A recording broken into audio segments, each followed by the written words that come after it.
Assalamualaikum warahmatullahi wabarakatuh. Selamat siang. Sebelum kita memulai acara webinar pada siang hari ini, saya himbau kepada seluruh peserta untuk mematikan suara dan juga video, serta mengikuti peraturan yang telah ditetapkan agar acara ini dapat berjalan dengan lancar dan kondusif. Sekali lagi, saya himbau kepada seluruh peserta untuk mematikan suara dan juga video, serta mengikuti peraturan yang telah ditetapkan agar acara ini berjalan dengan lancar dan kondusif.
Dia kita nggak.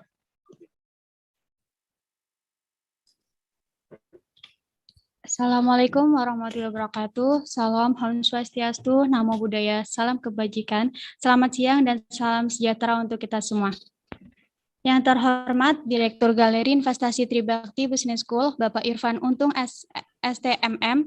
Yang terhormat dua pembicara kita pada siang hari ini, yaitu yang pertama Bapak Tunggul HF Silaban selaku Senior Advisor Investor Learning, dan yang kedua Bapak Aryan Wisnumurti selaku Direktur Head of Syariah Unit Aspling Investment Indonesia, dan seluruh peserta yang saya cintai.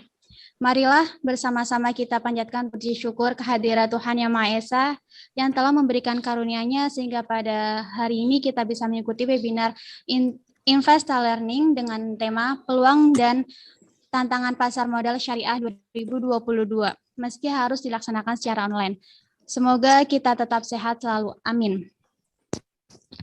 Sebelumnya, saya ucapkan selamat datang kepada seluruh peserta dan saya sampaikan terima kasih atas partisipasinya dalam acara ini. Marilah bersama-sama kita panjatkan puji syukur kehadirat Tuhan Yang Maha Esa. Maaf, sebelum acara kita lanjut, perkenalkan saya untuk mengenalkan diri. Perkenalkan, nama saya Kinasih Febriatun Soleha, mahasiswi STIE Tribakti semester 1. Saya sebagai pembawa acara pada acara webinar Investor Learning siang hari ini.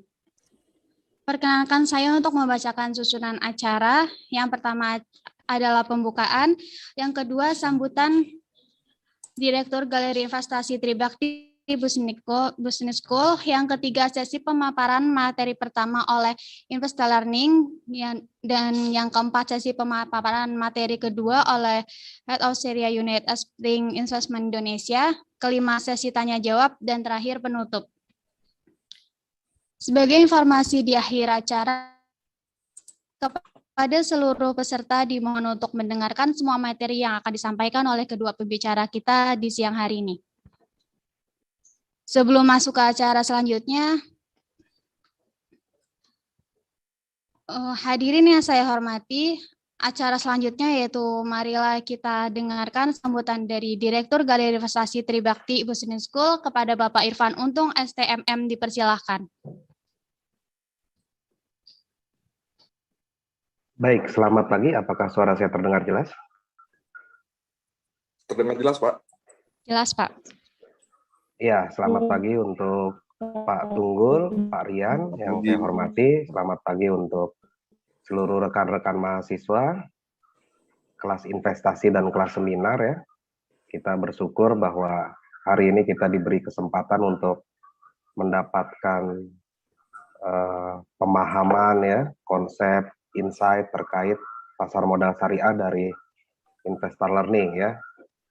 Saya dari STY Tribakti mewakili manajemen mengucapkan terima kasih kepada Pak Tunggul dan Pak Rian yang sudah memberikan kesempatan untuk mengajarkan mahasiswa kami ya terkait pasar modal syariah. Terima kasih juga untuk seluruh mahasiswa yang sudah bisa mengikuti seminar pagi ini dengan baik.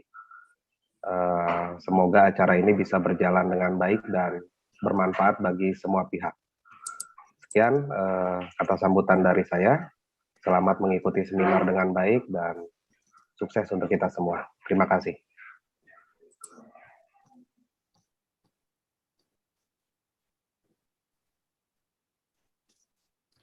Baik, terima kasih kepada Bapak Irfan atas sambutannya. Sebelum masuk ke acara selanjutnya, saya serahkan acara webinar siang hari ini kepada moderator, kepada Randini Raya, dipersilakan. Terima kasih, Kinasi. Hadirin yang berbahagia, tibalah kita pada saat acara inti, yaitu sesi pemaparan materi pertama yang akan disampaikan oleh pembicara kita, yaitu Bapak Tunggul HF Silaban. Namun sebelum saya akan membacakan CV beliau terlebih dahulu.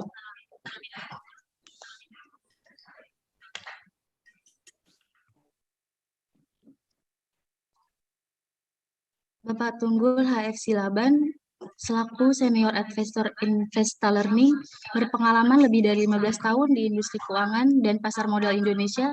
Saat ini beliau bekerja sebagai Head of Product Development di PT Afris Asset Management.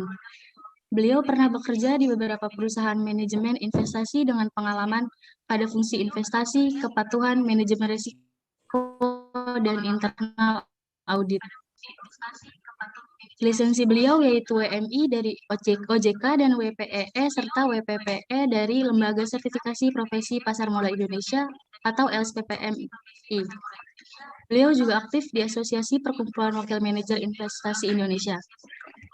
Baik, itulah CV dari Bapak Tunggul. Untuk mempersingkat waktu kepada Bapak Tunggul HF, silakan dipersilakan untuk memaparkan materi kepada seluruh peserta hari ini. Terima kasih. Ya. Terima kasih Mbak Randini.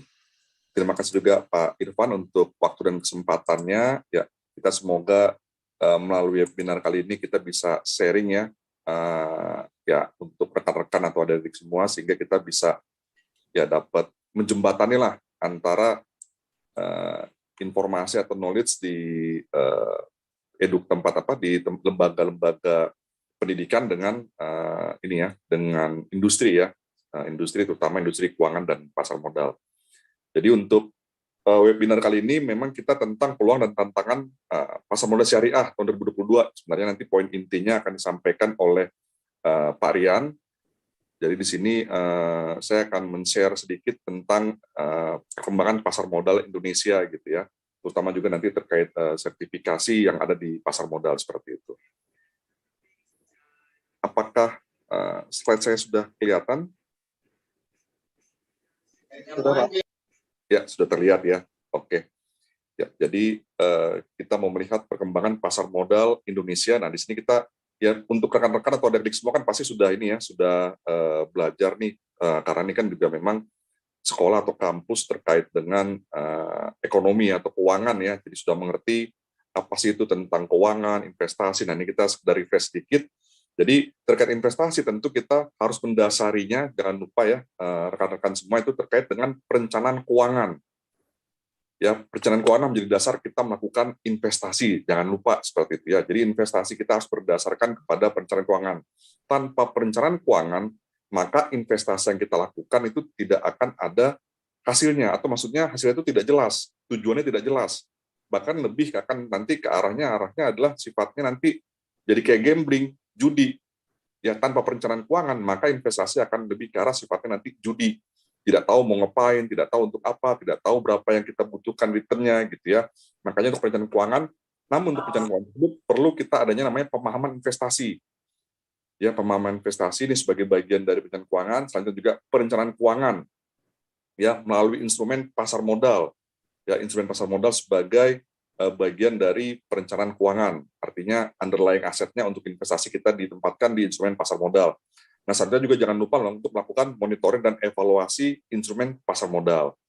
Nah, selanjutnya kita perlu juga pahami apa sih investasi ya. Investasi adalah kegiatan menanamkan uang pada suatu aset produktif Ya, artinya asetnya harus aset yang produktif dengan harapan memperoleh penghasilan dalam bentuk pendapatan atau kenaikan nilai di masa yang datang. Jadi objektif dari investasi adalah adanya kenaikan nilai, adanya pendapatan gitu Bapak, rekan-rekan semua ya.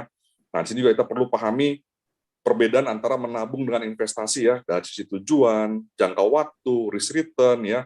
Tentunya nanti bisa kita akan lihat apa sih bedanya menabung dan investasi. Kalau rekan-rekan menabung, tentu tujuannya apa nih? Tujuannya adalah supaya bisa kapanpun diambil. Besok hari atau mungkin sejam lagi ya, itu adalah prinsip menabung. Yang paling penting adalah likuiditas, bukan return. Tapi kalau investasi kita sudah memperhatikan tujuannya kapan, atau untuk apa gitu ya, apakah untuk dividennya, atau untuk kenaikan nilainya, lalu jangka waktu, kapan nih dana ini akan digunakan gitu ya, lalu juga bagaimana memahami risk return. Risk return ini perlu dipahami karena terkait dengan underlying-nya ya, rekan-rekan ya, underlying dari ini ya, dari investasi kita gitu, mau diinvestasi apakah saham, obligasi juga macam-macam, saham juga macam-macam, seperti itu ya. Nah, selanjutnya juga investasi di pasar modal dengan memperoleh efek atau dengan membeli efek ya, untuk memperoleh keuntungan berupa capital gain dan dividen. Ya, tentunya investasi di saham ya asetnya berupa saham dan keuntungannya adalah capital gain dan dividen. Nah, capital gain itu apa? Tentunya rekan-rekan sudah tahu ya, selisih harga beli dengan harga jual. Ya, tentunya kalau capital gain berarti untung ya. Untung berarti artinya harga jual lebih tinggi dibanding harga beli. Kalau harga jual lebih rendah dari harga beli, namanya bukan capital gain, tapi capital loss. Nah, seperti itu ya. Nah, dividen ini pembagian keuntungan dari perusahaan kepada pemegang saham. Kalau untuk pemegang obligasi tentu dapatnya adalah berupa kupon, seperti itu ya. Nah, di sini bisa kita lihat kembali perbedaan mendasar ya antara investasi dan menabung. Tujuannya tentu sudah tadi saya sampaikan, untuk menabung menyimpan, investasi memperoleh untung. Terkait risiko juga tentu ada perbedaan. Menabung relatif tidak ada risiko ya, karena ditempatkan di perbankan. Ya, sedangkan investasi tentunya ada risiko, ada return, ada risiko. Kenapa ada risikonya? Karena kita punya ekspektasi return lebih tinggi. Ya, dan juga investasi biasanya sifat transaksinya adalah jual beli. Untuk menabung, simpan, pinjam ya. Karena prinsipnya adalah kita menyimpan atau menempatkan ke bank dan masuk ke dalam buku bank. Tapi kalau investasi jual beli, ya jual beli aset. Tempat transaksi untuk investasi ya tentu yang sekarang umum ada di pasar modal, sedangkan untuk menabung di perbankan. Nah, selanjutnya kembali lagi terkait perencanaan keuangan. Mengapa sih kita perlu perencanaan keuangan? Karena manusia, rekan-rekan itu punya namanya tahapan hidup.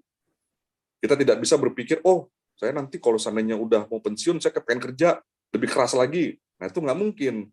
Mungkin niat ada gitu ya, tapi ya namanya tenaga, pemikiran, itu semua ada batasnya namanya manusia. Oleh karena itu kita perlu menyiapkan namanya tahapan-tahapan hidup nih. Apa yang harus kita lakukan ya? Kalau rekan-rekan kan masih mungkin ya di bawah umur 20 kali ya, atau sudah 20 lebih ya mungkin ya, 20 lebih sedikit. Nah, tentu artinya kita perhatikan sudah masuki tahapan di sini. Rekan-rekan semua masa lajang ya. Ya seharusnya sih biasanya sih masih masa lajang ya. Baru nanti sebentar lagi mau merit gitu kan, menjelang 30 gitu ya. Nah, tentunya pada masa periode ini, ya setelah kuliah adalah masa-masa di mana rekan-rekan semua adalah memasuki masa produktif. Produktif artinya menghasilkan sesuatu, baik untuk diri sendiri maupun untuk orang lain ya. Nah, tentunya di masa produktif ini tersebut, teman-teman harus memperhatikan sampai berapa lama nih rekan-rekan bisa produktif. Pasti ada masanya nih, sampai 50K, mungkin sampai 60K gitu ya. Nah, sudah melewati masa produktif di sini mungkin ya ini sudah masa-masa puncak ya. Nah, setelah melewati masa puncak, tentunya akan masuk ke masa pensiun. Nah, masa pensiun di sini bagaimana nih kehidupannya nih? Belum lagi nanti di sini apakah nanti menikahkan anak, menyongkolakan anak, nah, ini tentu kan perlu dana ya. Nah, ini yang perlu dipersiapkan. Oleh karena itu perlu namanya perencanaan keuangan. Nah, ini terkait tahapan kehidupan juga, jadi di mana harus dipersiapkan dana-dana itu untuk apa saja sih, gitu kan? Terkait untuk arus kas dan dana darurat. Nah, berarti artinya setiap kapan pun harus siap digunakan gitu, harus ready dananya standby. Selanjutnya juga bagaimana manajemen risikonya gitu. Ini terkait dengan kemungkinan kebutuhan dana ya yang sifatnya apa ya? Sifatnya dananya besar gitu ya. Jadi kita harus persiapkan dari sekarang apakah kita dengan menabung ataupun mungkin juga dengan asuransi gitu ya, seperti itu. Lalu tujuan keuangan untuk pendidikan anak, untuk pembelian rumah, untuk mungkin rencana ibadah ya, ataupun dana pensiun, dan bahkan juga ya kalau seandainya memang ya pasti kan namanya orang tua sayang anak gitu ya, sudah harus mempersiapkan juga untuk warisan juga ya, seperti itu. Nah, selanjutnya terkait dengan investasi di sini kita perlu perhatikan ya, mungkin rekan-rekan juga kalau boleh tahu sudah ada belum yang membeli atau berinvestasi di reksadana ya? Kalau Mbak siapa tadi, Mbak Randini atau Mbak Kinasi ya, sudah pernah berinvestasi di reksadana belum?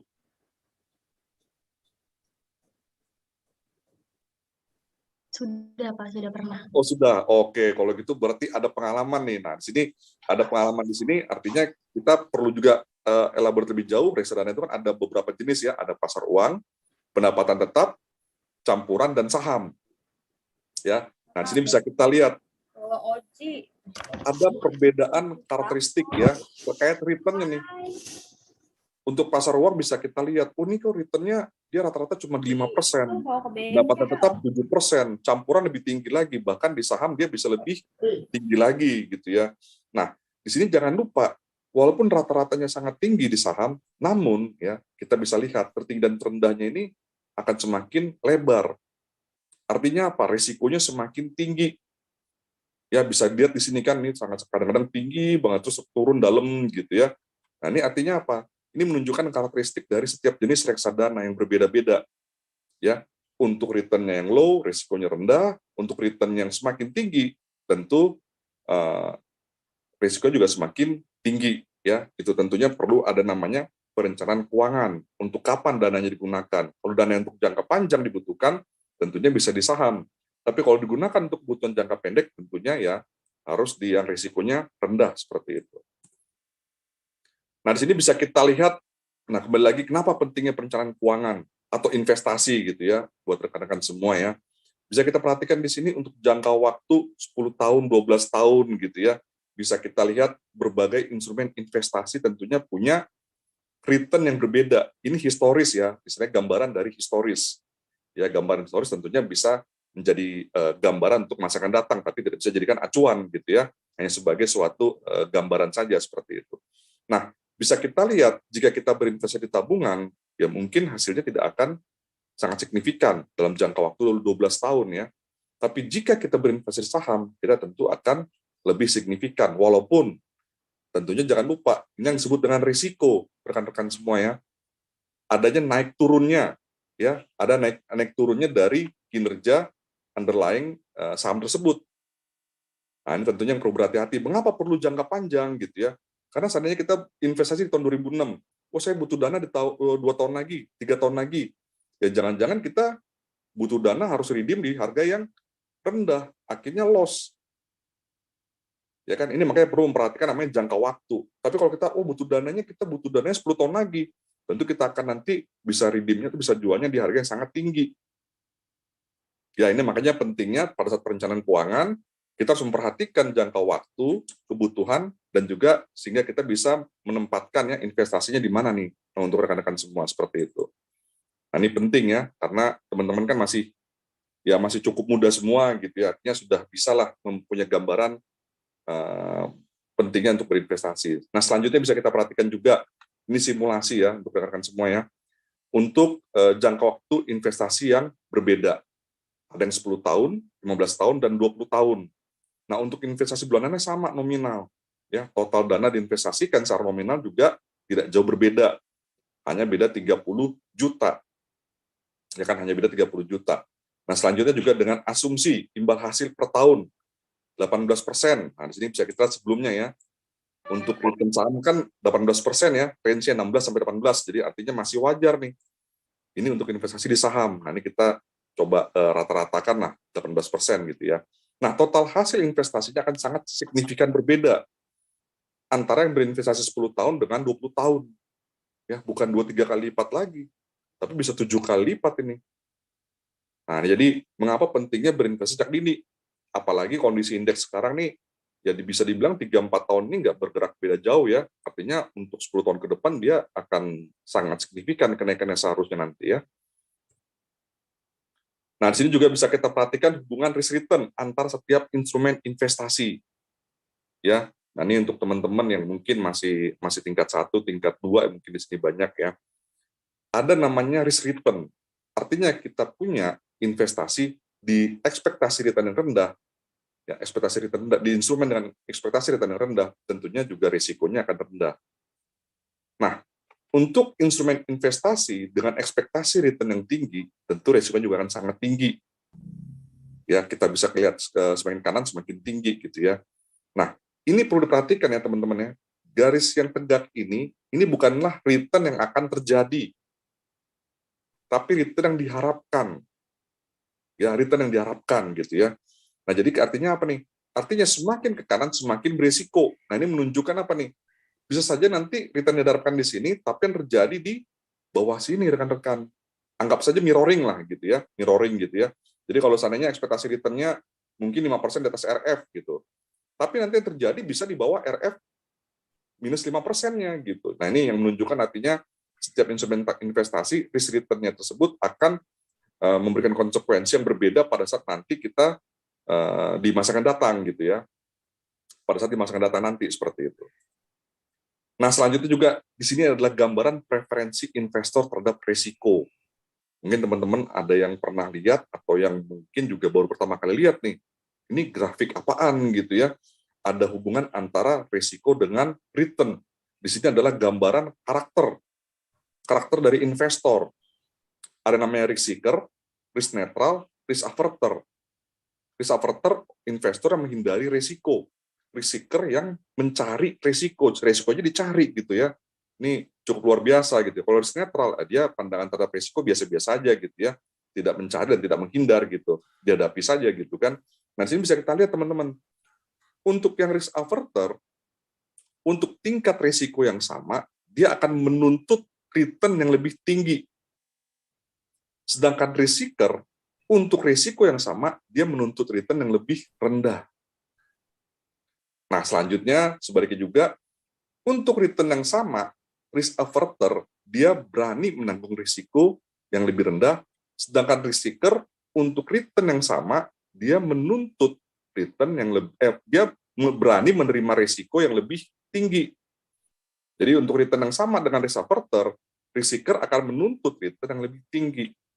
Nah, ini jadi coba kita gambarkan seperti teman-teman. Kalau ada instrumen investasi di sini, ya di C2 beta 2 ini, yang ngambil investor yang mana saja kira-kira?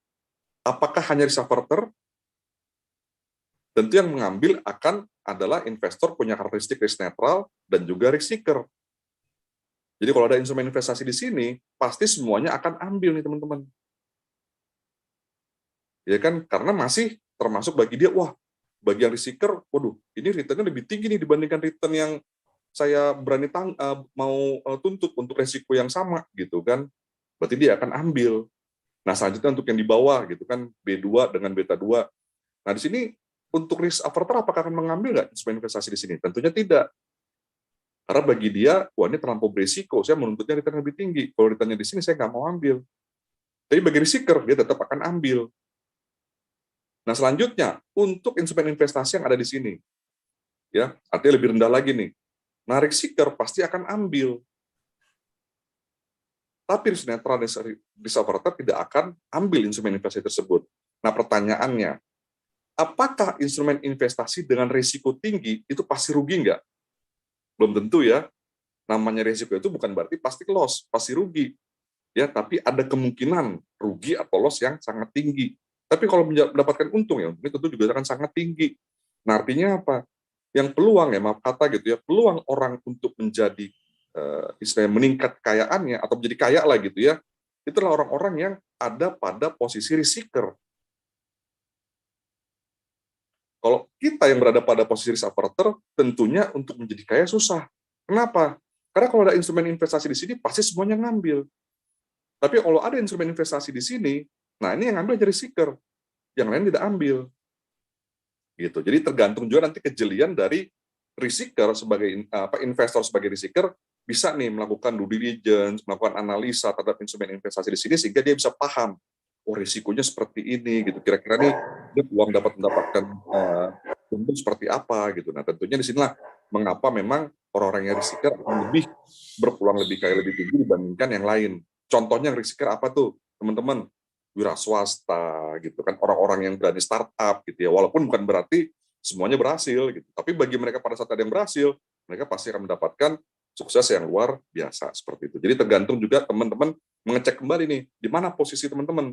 Jangan dipaksakan juga ya, namanya profil risiko itu ya, tapi harus melihat diri kita sendiri seperti itu. Nah, selanjutnya kembali lagi terkait dengan pasar modal ya. Apa itu pasar modal? Pasar modal sebagai tempat ya, yang mempertemukan pihak membutuhkan dana jangka panjang dengan pihak membutuhkan sarana investasi pada produk keuangan seperti saham, obligasi, reksadana, dan lain-lain. Ya, jadi tempat mempertemukan antara yang mau menjual, mau membeli.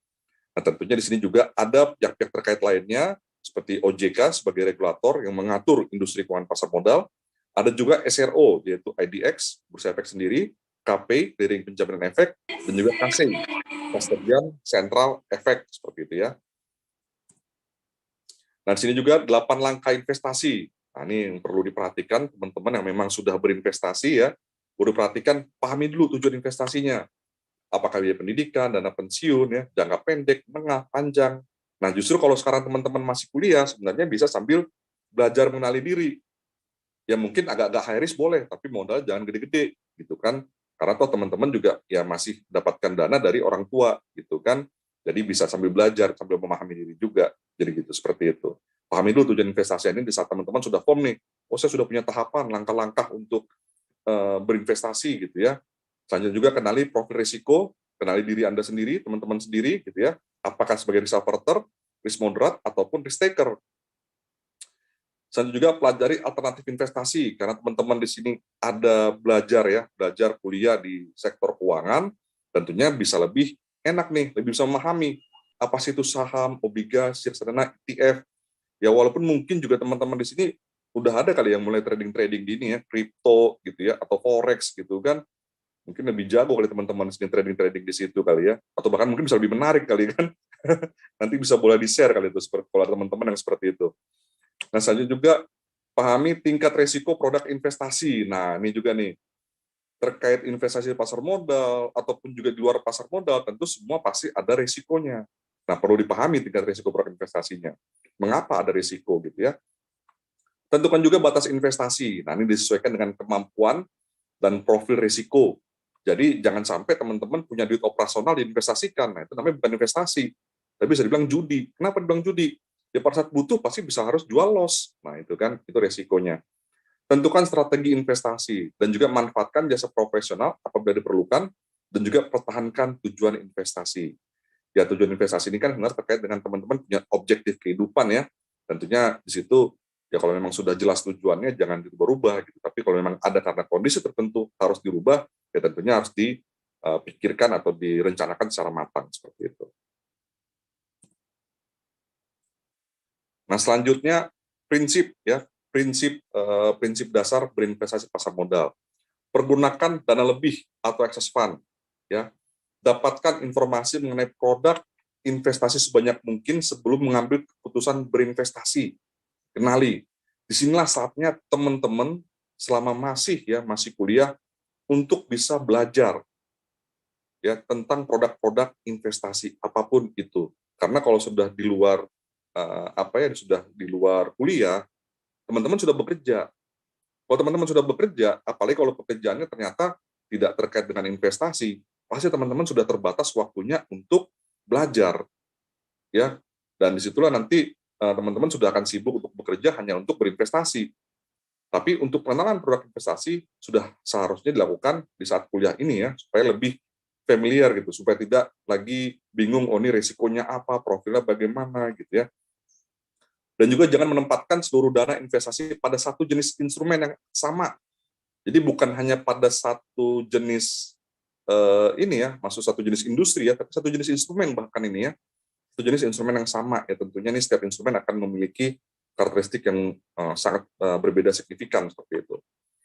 Kenali juga perusahaan sekuritas di mana Anda berinvestasi. Jadi kalau ada perusahaan sekuritas atau broker gitu ya, ataupun juga mungkin teman-teman ada investasi di komoditi, forex, itu harus kenali. Jangan sampai nanti kena scam-scaman gitu kan, kena apa maksudnya yang bodong gitu ya. Dan juga investasi secara berkala dengan orientasi jangka panjang. Nah, di sini tentunya mengapa harus punya prinsip seperti ini sih teman-teman?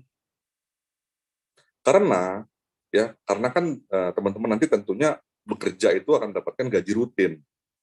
Ya, bukan tiba-tiba dapat kekayaan besar gitu. Karena mendapatkan gaji rutin, tentunya perlu dilakukan secara periodik, setiap bulan berapa gitu ya. Dan juga jangan lupa juga, karena market ini volatile. Jangan sampai kita investasi sekarang semuanya, nanti ternyata pada saat 3 bulan, 6 bulan lagi harga market lagi anjlok. Nah, tentu akan menjadi suatu resiko ataupun juga kerugian sendiri buat teman-teman semua seperti itu. Nah, ini selanjutnya juga waspada penipuan investasi. Ya, waspada penipuan investasi. Sekarang banyak yang namanya jenis investasi, bahkan luar pasar modal juga banyak. Itu bukan hanya terkait dengan efek, terkait dengan instrumen, bahkan terkait juga dengan aset fisik, seperti itu ya. Seperti jual beli tanah, atau pertanian, perkebunan langsung, seperti itu. Nah, di sini yang perlu diperhatikan adalah apa nih, teman-teman? Waspada dengan penawaran investasi dengan janji-janji palsu. Ya, kalau saat ditawarkan, kita belum tahu ya, nih janjinya palsu atau enggak, kan? Ya kan, pasti kita hanya yang tahu, ini ada janji. Gitu. Tapi kita baru tahu palsu atau tidak setelah nanti pada saat realisasinya bagaimana.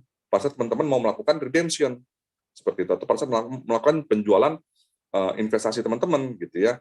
Nah, di sini yang perlu diperhatikan adalah terkait dengan untung tinggi.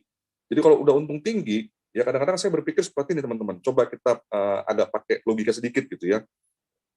Jika ada orang bilang, oh ya nih, kita setiap bulan bisa kasih return 10% gitu. Nah, kan menjadi pertanyaan begini, wah kalau dia bisa ngasih 10%, kenapa dia harus nawarin ke saya gitu? Kan dia bisa saja ngutang kemana gitu, kemana ke kiri kanan, terus investasi sendiri. Untung dia sudah 10% lebih gitu kan, nah dia pasti akan lebih kaya gitu. Ataupun juga dia bisa ngutang ke bank juga gitu. Nah ini kadang-kadang menjadi pikiran-pikiran yang perlu kita agak kritis sedikit gitu ya. Kalau dia bisa nawarin untung tinggi, kenapa dia perlu kita sebagai investor gitu? Atau ya artinya kenapa dia tidak langsung mungkin mencari utangan, kenapa kita harus berinvestasi melalui dia punya sistem seperti itu gitu ya. Terus selanjutnya juga waspada penawaran investasi yang memaksa atau dengan bujuk rayu, ya biasanya dengan mengaburkan produk investasinya. Dan juga waspada modus investasi dan replikasi, misalnya investasi berkedok MLM dan penguncian dana, misalnya uang tidak boleh diambil dalam jangka waktu tertentu. Nah ini yang kadang-kadang ya kita memang MLM ini kan mungkin sudah sejak lama ya teman-teman, sebenarnya juga MLM ini kan bukan produk untuk jualan investasi setahu saya nih. MLM ini tujuannya untuk orang jualan produk dulu ya, produk mungkin kosmetik atau mungkin produk-produk kesehatan gitu ya. Jadi produknya itu real gitu, bukan investasi. Ya, jadi ada barangnya. Kalau ada barangnya masih jelas ya. Kita artinya bisa ngeliat barang oh bagus atau enggak, ya udah kita bisa dapat nikmati gitu. Dan kita juga resiko loss itu hanya terjadi pada saat itu gitu ya. Tapi kalau investasi apalagi dengan MLM, yang menjadi permasalahan adalah pada saat kita melakukan penawaran kembali ke teman kita, ya, yang menjadi pertanyaan adalah seberapa tahu kita tentang produk yang kita jual. Ya, akhirnya pada saat kita melakukan teman kita lebih ke arah apa nih? Penawaran jadi bias. Jadi tidak lagi objektif sesuai dengan profil produk. Karena tujuan kita supaya dapat komisi. Nah, ini sangat berisiko. Artinya kita akan terjadi kesalahan dalam melakukan penjualan kembali gitu ya, penawaran kembali ke teman-teman kita yang lain. Nah, ini akhirnya teman-teman kita akan melihat siapa yang salah. Kita. Bukan orang lain, bukan dari sumber keuangan sumber dari investasinya ini yang pelaku investasinya ini gitu. Tapi kita yang menjual. Karena dianggap kita punya tanggung jawab dan juga kita ada dapat return dari investasi yang mereka lakukan gitu. Nah, ini yang perlu berhati-hati teman-teman ya. Mungkin kan juga di kampus juga ada banyak nih ya marak kali gitu kan MLM gitu ya. Waduh, mumpung nih sambil kuliah nih sambil investasi nih MLM gitu ya, returnnya sekian bagus loh gitu kan. Nah, ini teman-teman perlu waspada nih. Ya, kadang-kadang nih ya apalagi namanya kita lagi duit seret gitu ya, ditawarin investasi mudah gitu kan, atau jadi MLM jadi sales gitu kan, seneng banget gitu, returnnya gede nih, dapat berapa? Bisa komisi 5%, 10% dari investasi orang gitu, investasi temennya. Ya kita terpancing, tapi hati-hati, kita akhirnya akan menjadi menjadi momok buat teman-teman kita yang dirugikan, dan kita akhirnya secara reputasi jadi rusak. Ya, dan masa depan teman-teman tentu juga nanti akan dilihat sebagai orang yang maaf kata ya tidak bisa dipercaya gitu kan, seperti itu. Nah, selanjutnya juga yang poin keempat adalah waspada penawaran investasi dari perusahaan yang tidak jelas, ya.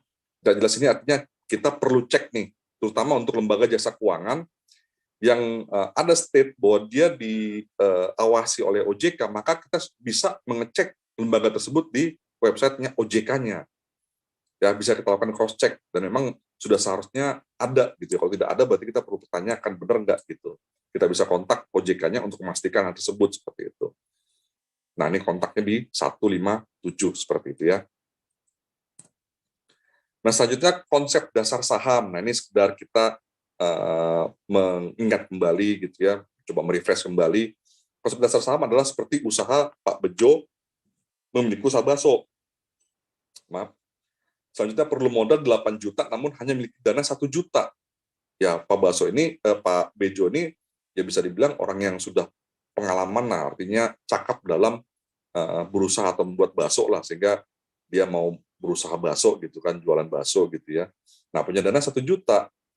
Lalu dia mengajak teman-temannya nih, waduh yuk investasi yuk sama saya yuk, modalnya cuma 1 juta gitu kan, setiap orang ada temannya ada 7 gitu kan, sehingga berdirilah namanya Gerobak Bakso yang senilai 8 juta.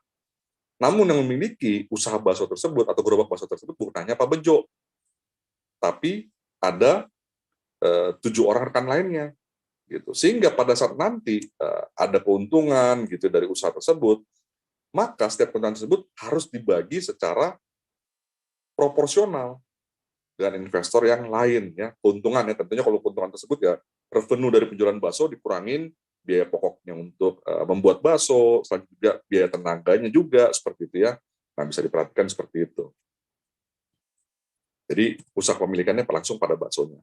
Nah, selanjutnya ada juga konsep dasar obligasi. Nah, bedanya nih, walaupun sama-sama usahanya bakso gitu ya, kalau untuk obligasi disebut dari sisi Pak Bejo, nah sisi Pak Bejo di sini dia menerbitkan namanya surat utang. Ya, surat utang yang lalu dipinjamkan kepada teman-temannya. Ya, sebesar oke deh setiap orang 1 juta, ada 7 orang gitu kan. Nah, lalu Pak Bejo mendirikan usaha bakso dan usaha bakso tersebut bisa dikatakan sebagai miliknya Pak Bejo, bukan milik teman-temannya juga. Jadi teman-temannya tidak bisa dikatakan sebagai pemilik bakso tersebut, pemilik usaha bakso tersebut, hanya Pak Bejo saja gitu ya. Dengan modal 8 juta, di mana Pak Bejo 1 jutanya uang dia sendiri, 7 jutanya dari uang rekan-rekan yang lain seperti itu.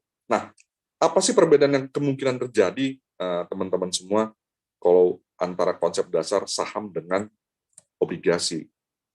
Apa sih perbedaan yang artinya dari sisi Pak Bejo, dari sisi rekan-rekan, apa yang mungkin perbedaan yang bakal terjadi gitu ya dengan cara sistem konsep jual beli saham atau kepemilikan dengan surat utang gitu, hubungan ininya investasinya gitu ya, investasi dengan saham atau investasi dengan surat utang. Nah, untuk investasi dengan saham ya Pak Bejo ya dan teman-temannya memiliki secara bersama-sama gerobak bakso tersebut, usaha bakso tersebut. Jadi kalau tiba-tiba, waduh, usaha bakso ini ketabrak, gitu kan, tabrak mobil, tabrak motor, gitu kan, rusak, rugi, gitu ya. Maka kerugian tersebut ditanggung oleh mereka secara bersama-sama, ya, secara bersama-sama, gitu. Untung pun, wah ternyata gerobaknya berkembang, jadi 2, 10, gitu ya, 10 gerobak. Nah, maka keuntungan tersebut jadi keuntungan bersama-sama. Ya, karena ini sudah menjadi, yang saham ya, sudah menjadi milik bersama. Nah, namun untuk yang obligasi, nah di sini perbedaannya adalah karena si prinsipnya adalah peminjaman dana, maka pada saat gerobak ini seandainya terjadi ya tabrakan atau mungkin rusak gitu ya, di sini yang menanggung hanya Pak Bejo. Pak Bejo tetap punya kewajiban untuk membayar hutangnya kepada rekan-rekan yang lain. Nah, pada saat usahanya untung menjadi 2 gerobak atau menjadi 10 gerobak, maka keuntungan tersebut hanya menjadi milik Pak Bejo. Pak Bejo tetap memiliki kewajiban yang sama, yaitu membayar kupon atau bisa dibilang bunga, dan juga membayar pokoknya kepada rekan-rekannya gitu ya. Jadi kewajiban Pak Bejo untung rugi sama kepada rekan-rekannya. Jadi untung rugi itu akan memiliki konsekuensi kewajiban yang sama pada rekan-rekannya. Sedangkan untuk yang saham, kewajiban kepada teman-temannya, untung atau rugi, ya dia akan berubah gitu. Artinya akan dinikmati bersama gitu ya, akan dialami bersama konsekuensinya seperti itu. Nah, selanjutnya konsep dasar reksadana. Ya, reksadana sebagai sarana untuk menghimpun dana dari masyarakat yang memiliki modal ya untuk diinvestasikan dalam berbagai saham atau instrumen investasi lainnya oleh manajer investasi. Jadi bisa dikatakan reksadana di sini berinvestasi pada berbagai jenis investasi. Ya kalau seandainya di sini sektor real, berarti ada yang usaha bakso, usaha fried chicken gitu ya, usaha apa seblak gitu ya, usaha mungkin juga pizza gitu ya. Jadi pada berbagai jenis usaha yang dilakukan oleh namanya reksadana ya. Nah, selanjutnya untuk transaksi reksadana ada namanya NAB, nilai aktiva bersih. Tapi untuk transaksi NAB per unit, nah sebelum mencapai NAB per unit ada namanya NAB, nilai aktiva bersih. Ini sebagai total nilai kekayaan dari suatu reksadana. Ya, jadi reksadana memiliki suatu kekayaan atau portfolio yang dinamakan dengan nilai aktiva bersih. Ya, NAB ini yang digunakan sebagai indikator harga, yang sebenarnya disebut sebagai harga itu adalah sebenarnya NAB per UP ya, karena sudah dihitung sebagai satuan kepemilikan, satuan unit penyertaan. Sehingga semakin meningkat NAB per unit penyertaan suatu reksadana, maka semakin tinggi pula keuntungan dari investornya seperti itu. Nah, ini konsep dasar ETF, ya ETF juga sama seperti reksadana, hanya dia ditradingkan di bursa efek seperti itu ya.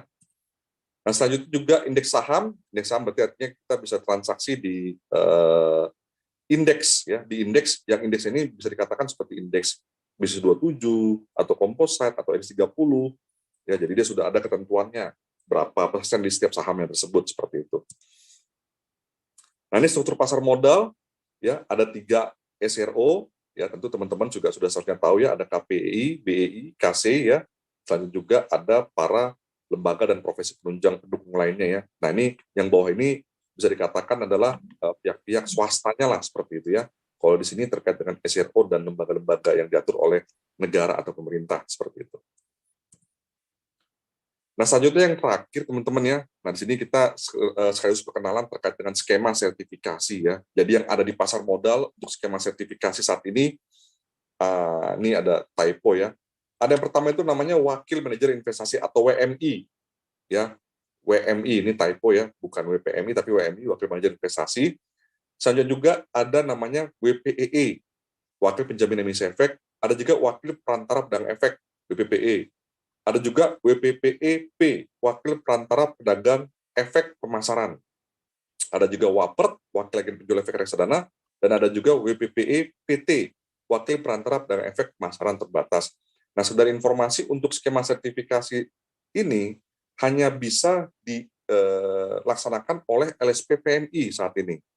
Jadi ada namanya Lembaga Sertifikasi Profesi Pasar Modal Indonesia, di mana jika teman-teman mau mengambil sertifikasi tersebut, harus mengikuti ujian yang ada di LSP PMI, yang saat ini baru ada 6 ya.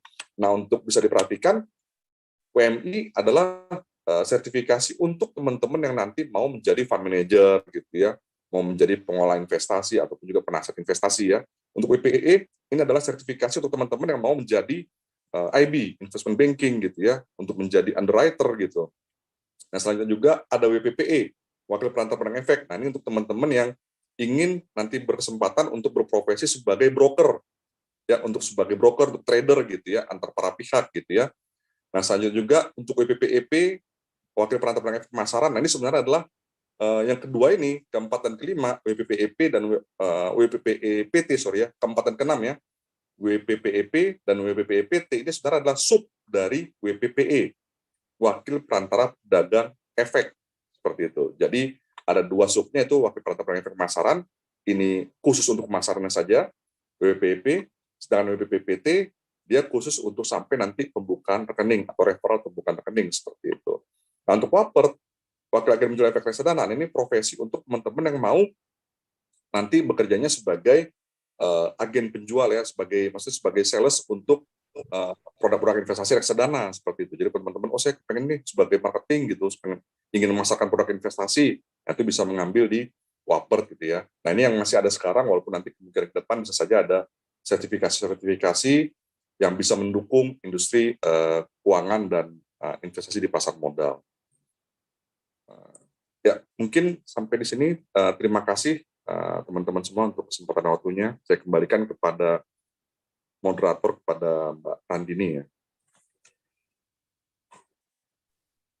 Terima kasih untuk Bapak Tunggul atas pemaparan materinya. Selanjutnya akan ada pemaparan dari Bapak Rian Wisnumurti Sebelum pemaparan materi, saya akan membacakan CV Bapak Rian Wisnumurti. Beliau berpengalaman lebih dari 25 tahun di industri keuangan dan pasar modal Indonesia. Sebelumnya beliau adalah Head of Investment Department di PT Prudential Life Insurance. Beliau juga pernah bekerja di beberapa perusahaan sekuritas dan memiliki pengalaman memimpin fungsi perdagangan, pemasaran, riset, dan penjaminan emisi. Lisensi beliau yaitu WMI, WPEE, dan ASPM dari OJK dan Registered Securities Analyst atau RSA, dan Lembaga Sertifikasi Profesi Pasar Modal atau LSPP. Beliau juga aktif di Asosiasi Manajer Investasi Indonesia sebagai Wakil Ketua 1 yang mengkoordinir bidang syariah dan keanggotaan. Selanjutnya, pemaparan materi dari pembicara kedua yaitu Bapak Rian Wisnumurti. Kepada Bapak Rian Wisnumurti, waktu yang berkat kami persilakan. Terima kasih Mbak Moderator. Selamat pagi, saya izin sharing screen dulu ya. Oh, boleh di-allow nggak saya untuk sharing screen? Ini masih disable nih. Bisa di-allow nggak buat saya untuk sharing Sudah, screen? Pak. Oh baik, terima kasih Pak Tunggul. Terima kasih, Pak. Bentar ya. Ya, ini coba dilihat. Sudah kelihatan belum Bapak Ibu? Ya, teman-teman, rekan-rekan semua? Sudah bisa dilihat belum? Ya, terlihat Pak. Bentar ya, saya slideshow dulu ya. Oke, mudah-mudahan sudah slideshow ya. Oke, bismillahirrahmanirrahim. Assalamualaikum warahmatullahi wabarakatuh. Selamat pagi, salam sejahtera buat kita semua. Pertama-tama saya ucapkan terima kasih ke Pak Irfan Untung ya, dari yang sudah memberikan kesempatan saya untuk bisa sharing nih untuk hari ini, juga Pak Tunggul yang juga sudah mengundang saya untuk hadir pada acara hari ini gitu ya. Oke, topik yang saya bawakan ini adalah peluang dan tantangan pasar modal syariah 2022 ini. Jadi ini tepat banget karena kita masih di bulan Januari ya, jadi masih ada sekitar 11 bulan lagi ke depan. Kira-kira pasar modal syariah nih terutama, yaitu kira-kira bagaimana pergerakannya ke depan gitu ya, dan apa sih tantangan yang paling besar. Oke, slide pertama ini saya mau menunjukkan aja bahwa saya ada beberapa faktor yang membuat saya optimis gitu ya, bahwa pasar prospek keuangan syariah di Indonesia itu akan berkembang lebih signifikan lagi daripada yang ada hari ini gitu ya. Jadi ada beberapa faktor. Yang pertama itu adalah bahwa Indonesia adalah negara muslim terbesar di dunia dengan 80% populasinya itu muslim gitu ya. Kok rasanya kalau dengan kondisi seperti ini tuh tidak mustahil ya pada suatu saat nanti bahwa keuangan syariah itu akan mendampingi ya, bukan menghilangkan atau mengeliminasi yang sistem ekonomi konvensional, bukan, tapi mendampingi sistem ekonomi konvensional sehingga publik itu menjadi punya pilihan. Ya, dia bisa bertransaksi dengan sistem ekonomi yang konvensional maupun ada juga pilihan untuk ya sistem ekonomi syariah gitu ya. Itu suatu hal yang saya kira itu sangat bisa terjadi gitu ya, dengan 80% populasinya muslim kok yang syariah belum bisa berkembang sekarang gitu ya. Jadi kedepannya akan sangat besar sekali. Kemudian yang kedua ini juga kita bisa lihat teman-teman sekalian, sebentar ya. Nah, dari aset keuangan syariahnya itu juga meningkat signifikan sekali gitu ya. Di tahun 2021 aja per September nih masih angkanya, di September itu aset keuangan syariah sudah mencapai 1.900 triliun ya, 1.900 triliun terus besar sekali, banyak nolnya gitu ya, dan sangat signifikan, itu naik 17% dari tahun 2020 yang lalu ya. Sangat mengembirakan gitu ya, dari semua sisi sektor keuangan syariah itu semuanya mencatatkan jumlah yang signifikan. Ini ada pasar modal itu sampai 1.159 triliun, dan satu hal yang paling boleh bilang bangga juga bahwa pembiayaan bank umum syariah itu naik 6,8% year on year tahun 2021.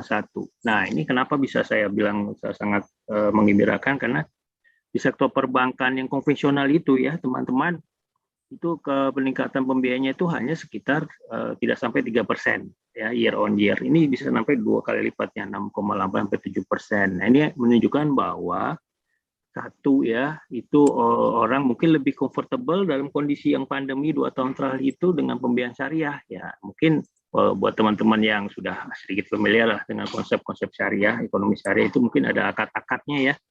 Akad-akadnya itu pada dasarnya adalah konsepnya adalah tolong menolong gitu ya. Jadi pada saat sekarang pandemi saat ini justru karena banyak yang mungkin default itu beban harusnya tidak ada gitu ya, tambah berat lagi gitu. Nah, dengan konsep syariah itu pada saat sekarang kembali mengalami kesulitan itu tidak boleh dibebani dengan tambahan-tambahan sanksi, penalti dan segala macam. Nah, mungkin nih insya Allah sih benar konsep itu yang sekarang ini diterapkan dan itu menguntungkan pada saat pandemi sekarang ini sehingga lebih populer nih pembiayaan umum dari bank syariah. Mudah-mudahan itu benar ya konsep yang saya sampaikan ini gitu ya. Dan permodalan bank syariahnya juga cukup tinggi nih 23%. Ya. Capital adequacy ratio-nya mungkin hampir sama juga dengan bank konvensional, nggak kalah, dan non performing loan-nya juga masih manageable, nggak terlalu tinggi juga gitu ya. Ini yang satu hal yang aset keuangan yang meningkat cukup signifikan selama 2 tahun terakhir. Nah, ada satu milestone juga nih teman-teman yang terjadi di pasar keuangan syariah di Indonesia, yaitu merger 3 bank syariah menjadi Bank Syariah Indonesia nih. Setelah merger itu Bank Syariah Indonesia menjadi bank dengan total aset terbesar ke-7 di Indonesia gitu ya. Dan targetnya dia itu akan menjadi bank terbesar ke-5 di Indonesia gitu. Nah, suatu hal yang sangat menggembirakan juga karena mau tidak mau ya perbankan terutama perbankan syariah itu paling mudah dikenal oleh masyarakat publik gitu ya, karena satu banknya ada gitu ya, banknya gedungnya ada, kemudian kantornya ada gitu ya, jadi mudah dipahami bahwa itu memang ada suatu institusi keuangan syariah. Dan yang kedua produk-produknya juga sudah dikenal, jadi pembiayaan, ada loan gitu ya. Jadi semua mungkin lebih familiar dan kita nggak bisa bukti perbankan syariah itu lebih literasi dan inklusinya lebih bagus gitu ya. Selain itu investor juga nambah nih cukup signifikan di 2020-2021 nih. Ya, investor pasar modal bisa naik lebih dari 50%. Nah, ini kita terima kasih sekali nih untuk teman-teman mitra distribusi yang online ya. Mungkin teman-teman ya sangat-sangat familiar lah yang dengan gadget dan internet dan segala macam, itu sangat mudah sekali sekarang mendapatkan suatu platform mitra distribusi untuk menjadi investor, baik itu investor saham, investor reksadana gitu ya, tinggal klik kita bisa jadi investornya. Nah, ini menambah jumlah investor yang ada di industri gitu ya, dan saya senang karena memang dengan bertambahnya investor kita semua jadi investor itu kan lebih dalam. Ya, pasar modalnya lebih kuat, tidak gampang goyah, dan tidak dipengaruhi oleh asing. Ini satu hal yang menunjukkan bahwa interest untuk pasar modal syariah juga akan naik. Tapi ada PR-nya nih, teman-teman ya, bahwa tingkat literasi dan inklusinya itu masih rendah sekali untuk syariah, keuangan syariah, masih di sekitar 8% dan 11%. Bayangin aja, 10-20% aja nggak nyampe gitu ya. Nah, ini saya saya gembira sekali hari ini saya bisa berpartisipasi dalam event-event webinar seperti ini. Ini tujuannya adalah meningkatkan literasi keuangan syariah juga gitu ya. Jadi mudah-mudahan dengan hasil webinar ini teman-teman semua lebih mengerti tentang pasar modal syariah dan nanti jadi inklusinya nambah juga nanti setelah itu ya. Ini jadi komitmen kita, prospek faktor-faktor yang menurut saya ini menjadi faktor pendorong ekonomi syariah itu ke depan akan lebih kuat lagi gitu ya. Ini juga satu hal lagi ya Bapak teman-teman semua, bahwa cita-citanya Indonesia itu adalah menjadi pusat produsen halal dunia. Jadi global hub untuk supply chain gitu ya. Karena memang di sini kelihatannya ironis sekali teman-teman bahwa hampir semua eksportir produk halal itu tidak ada dari negara muslim di situ. Jadi malah negara-negara yang non muslim itu menjadi eksportir besar produk-produk halal. Yang ironisnya lebih lagi adalah Indonesia sebagai negara muslim terbesar itu menjadi negara importir terbesar juga gitu ya. Kan ironis sekali ini. Padahal kalau kita lihat bahwa produk-produk halal itu sebenarnya produk-produk yang tidak perlu semacam teknologi yang canggih gitu ya. Ini bisa bentuknya adalah bakery, kemudian farmasi mungkin agak sedikit ya, kosmetik juga bisa kita buat secara rumahan gitu ya. Sehingga sebenarnya kalau ini bisa kita gunakan ya, kita bisa jadikan suatu hub dengan menggunakan sistem ekonomi keuangan syariah. Nah, bisa dibayangkan bahwa implikasinya kepada keuangan syariah itu akan signifikan sekali gitu ya. Dan saya yakin ini semua pelaku-pelaku industri yang ada di industri halal ini itu masih menggunakan konsep keuangan konvensional gitu ya. Jadi belum ada majority yang pakai keuangan syariah. Berarti nanti kalau ada perbankan syariah itu akan lebih baik lagi gitu ya, pasar modal juga akan meningkat gitu karena orang cari modal di pasar modal segala macam ya. Yang paling penting lagi ini sektor-sektor ini adalah sektor-sektor yang cenderung UMKM ya, masyarakat kecil dan menengah gitu. Jadi itu grassroots sekali, jadi begitu bisa kita touch gitu ya, kita bisa develop, itu akan potensi ekonomi Indonesia akan lebih meningkat lagi gitu. Jadi ini suatu hal yang cita-citanya Pak Jokowi, Pak Ma'ruf Amin itu ya, kalau bisa Indonesia dalam waktu dekat bisa jadi pemain yang cukup majority lah di produk halal dunia. Ini tujuannya juga bukan selain untuk keuangan syariah aja, tapi juga potensi ekonomi Indonesia akan lebih baik lagi. Oke, kemudian kita coba ke bawah lagi. Nah, rasanya tidak abdol ya kalau misalnya kita tidak sedikit menyinggung tentang kondisi ekonomi Indonesia secara keseluruhan gitu ya, kalau kita bicara tentang pasar modal, pasar keuangan syariah di Indonesia gitu. Nah, teman-teman sekalian, kalau bisa diperhatikan, teman-teman kalau menghadiri suatu pemaparan ekonomi pasti yang paling muncul pertama adalah data vaksinasi gitu ya, karena kita tahu semua bahwa kondisi krisis ekonomi yang 2 tahun terakhir kita alami itu bukan berasal dari kondisi ekonomi secara murni, tapi itu disebabkan karena kondisi krisis kesehatan. Nah, gitu ya. Jadi ini krisis kesehatannya harus selesai dulu, baru pemulihan ekonomi itu bisa terjadi, gitu ya. Nah, ini data September kemarin itu yang vaksinasi 2 itu hampir 50%, sekarang kayaknya sudah hampir lebih mendekati 60% gitu ya, dan kita sudah mulai di vaksinasi ketiga nih, booster di Januari sudah kita mulai, jadi mungkin akan lebih tinggi lagi. Nah, keberhasilan kita menjaga penyebaran virus COVID ini, meskipun nanti masih ada sedikit prediksi ya, Februari Maret itu akan sedikit meledak lagi ya, saya kira kalau sekarang kondisinya stabil nih nggak akan terjadi yang signifikan. Dengan keberhasilan kita itu, maka kondisi ekonomi Indonesia tuh bisa terbebas dari resesi ya. Mulai di kuartal kedua 2021 yang lalu itu sudah kita kembali mencatatkan pertumbuhan ekonomi yang positif ya. Jadi kita sudah keluar dari resesi ini, dan sekarang itu akan berusaha untuk menstabilkan ekonomi kita tumbuh di sekitar 5% ya. Indikator ekonomi lain biasanya kalau pelaku itu lihat beberapa hal gitu ya. Jadi ada beberapa yang kita juga amati. Inflasi juga masih sangat rendah, terkendali sekali gitu ya. Meskipun ada ancaman dan nanti ada ya, sedikit ada kita jelasin tentang inflasi global, trennya seperti apa. Kemudian defisit anggaran juga masih di bawah 6% gitu ya, dan ini terus akan dibuat menjadi 3%. Terus GDP-nya juga agak sedikit meningkat karena ini memang ada defisit untuk membiayai semua pembarangan terhadap COVID-19 ya, jadi agak sedikit naik untuk debt-nya. Tapi ini masih kondisi yang aman sekali. Defisit current asset-nya juga sangat rendah sekarang karena kebetulan kita juga tidak melakukan import karena ekonomi juga agak sedikit melamban. Cadangan devisinya cukup tinggi di 147 per September kemarin, yang tertinggi yang saya tahu ya dari kondisi yang ada sekarang ini. Kemudian, nah ini yang jelas ini porsi asing juga sekarang sudah cukup rendah di 21% ya. Ini tadi saya bilang investor lokal itu menambah cukup signifikan, jadi porsi asingnya untuk terutama yang di pasar obligasi dan sukuk itu rendah.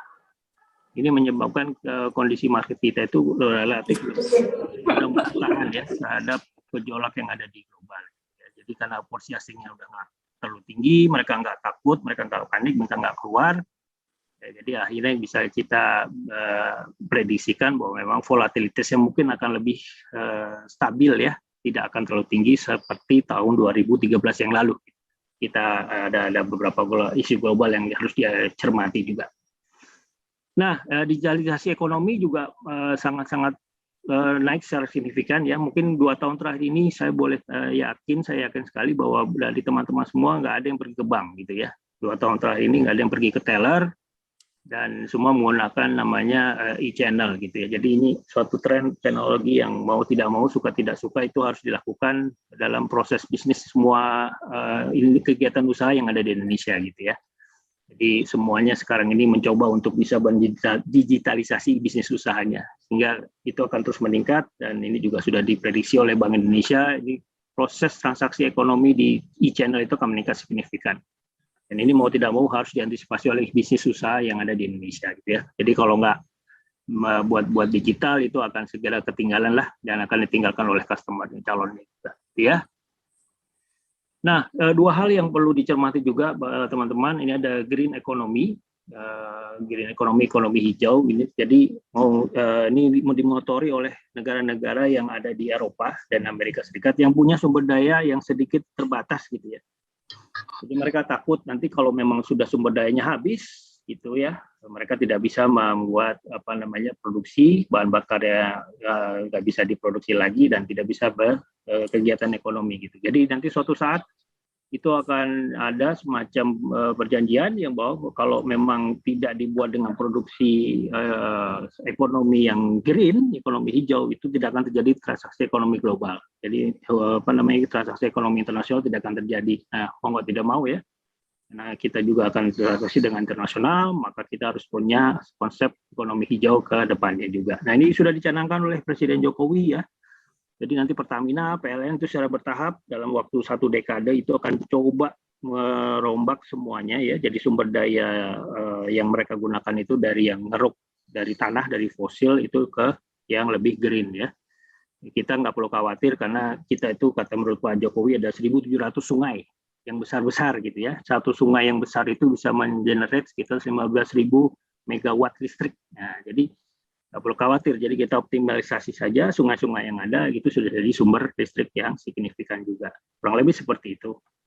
Nah, karena kita juga mengkonversinya itu secara bertahap, 10 dekade dan sebagainya gitu ya, tapi di negara lain itu nggak ada seperti itu ya, jadi mungkin mereka akan menggunakan waktu itu secepat mungkin. Itu yang terjadi di Cina dan beberapa negara Eropa, sehingga mereka sekarang ada supply problem di sumber daya mereka ya, sumber daya minyak terutama untuk bahan bakarnya, sehingga itu menyebabkan inflasi naik signifikan. Demikian juga dengan kondisi yang COVID ya, mereka ada lockdown segala macam, jadi inflasi global itu sekarang relatif tinggi ya, karena pasokan suplainya cukup terganggu dan sumber daya pasokannya juga terganggu, sehingga inflasinya global lumayan untuk punya prediksi yang lebih tinggi lagi. Yaitu sebabnya maka The Fed itu juga dalam waktu dekat mungkin juga teman-teman ikutin gitu ya, itu akan segera menaikkan tingkat suku bunga karena inflasinya terlalu tinggi juga gitu ya. Tapi itu temporary dan mudah-mudahan tidak akan terlalu lama dampaknya kepada pasar modal di Indonesia atau pasar modal syariah. Itu ya tren global yang harus kita cermati. Oke, itu tadi prospek, komitmen, faktor yang baik untuk kita lebih tinggi lagi, kemudian ekonomi Indonesia seperti ini. Sekarang dampaknya kepada kurang lebih kepada pasar modal Indonesia seperti apa. Jadi ini landscape-nya tadi ya, sempat sudah dijelaskan sedikit oleh Pak Tunggul. Jadi kalau pasar modal syariah itu ada beberapa efek yang kita coba lihatin, yaitu saham syariah, sukuk ya. Sukuk ini bukan obligasi sih teman-teman. Sukuk ini cuma bukan penyataan utang, tapi bukti kepemilikan terhadap suatu aset. Jadi beda lah ya gitu dengan obligasi. Nanti suatu saat kalau memang ada kesempatan kita jelaskan lebih lanjut lagi. Tadi ada reksadana syariah dan ada sukuk negara. Jadi kalau pasar modal syariah itu dibagi seperti itu ya. Karena ada perbankan dan lembaga perbankan non bank gitu ya. Soal lembaga keuangan non bank, yaitu ada asuransi, pembiayaan dan bank syariah. Yang saya mau sharing di sini bahwa market share itu dari sister company-nya yang di konvensional gitu ya. Untuk saham syariah, sukuk, reksadana sukuk negara itu cukup signifikan lebih besar daripada yang terjadi di pada perbankan dan lembaga keuangan non bank gitu ya. Jadi ini suatu hal yang saya kira juga perlu dicatat dengan baik gitu ya, bahwa memang market share kita meskipun masih rendah dibandingkan dengan konvensional, tapi sudah lebih tinggi dari perbankan dan lembaga non keuangan bank lainnya gitu ya. Yang pertama. Nah, ini tentang saham syariah aja sedikit teman-teman, bahwa ada di sekarang ini di industri itu ada namanya daftar efek syariah ya. Mungkin yang sudah familiar untuk bertransaksi itu ada sedikit sudah paham gitu tentang daftar efek syariah. Jadi isinya itu adalah saham-saham yang diseleksi yang sudah masuk kriteria syariah ya, berdasarkan 2 kriteria, yaitu pertama bisnis usahanya, yang kedua adalah tentang financial ratio atau beberapa rasio keuangan yang harus ditepati untuk bisa masuk dalam kondisi kesesuaian syariah gitu ya. Jadi saham-saham itu diseleksi dengan 2 kriteria tersebut. Nah, akhirnya dibuat suatu daftar oleh OJK dan inilah jumlahnya ada sekitar 452-an gitu ya. Yang menarik sekarang ini teman-teman bahwa hampir 55%, 56% ya, hampir 56% itu semua saham yang ada di Bursa Efek Indonesia itu sudah merupakan masuk dalam daftar syariah gitu ya. Itu cukup baik juga karena hampir 50%-setengahnya yang semua emiten yang ada di Bursa Efek Indonesia itu sudah merupakan saham syariah. Jadi kita boleh dibeli oleh reksadana syariah atau yang memang investor yang memang concern terhadap prinsip syariah gitu ya. Kapitalisasi pasarnya juga hampir 50%, ini juga baik ya, tapi masih terus harus dikembangkan lagi karena beberapa sektor itu masih kurang saham-saham syariahnya. Nanti kita sebutkan sedikit tantangannya seperti apa. Oke. Nah ini tantangannya ya Bapak teman-teman sekalian, kalau kita bandingkan dengan Jakarta Composite Index, ini indeks harga saham gabungan ya, untuk yang konvensional. Kemudian ada Jakarta Islamic Index ini yang 30 saham liquid untuk saham syariah. Dan ini adalah indeks saham syariah Indonesia. Ini semuanya sama seperti Jakarta Composite Index ya. Jadi seluruh saham syariah yang ada di bursa itu dikumpulkan dari satu. Nah, kalau kita bandingkan antara masing-masing sektor ya, bahwa di JCI atau di indeks saham konvensional itu porsi sektor finansialnya besar sekali ya, 35% dia yang terbesar gitu ya. Dan ini menguntungkan sekali ketika terjadi pemulihan ekonomi. Ya, kalau kita expect nanti tadi seperti kita lihat ekonomi Indonesia itu akan pulih 5% lagi dan sebagainya, itu sektor finansial akan lari duluan, itu kan rally duluan gitu ya. Sedangkan di JII dan di saham syariah itu hanya sekitar 2%, ya sampai 2% gitu.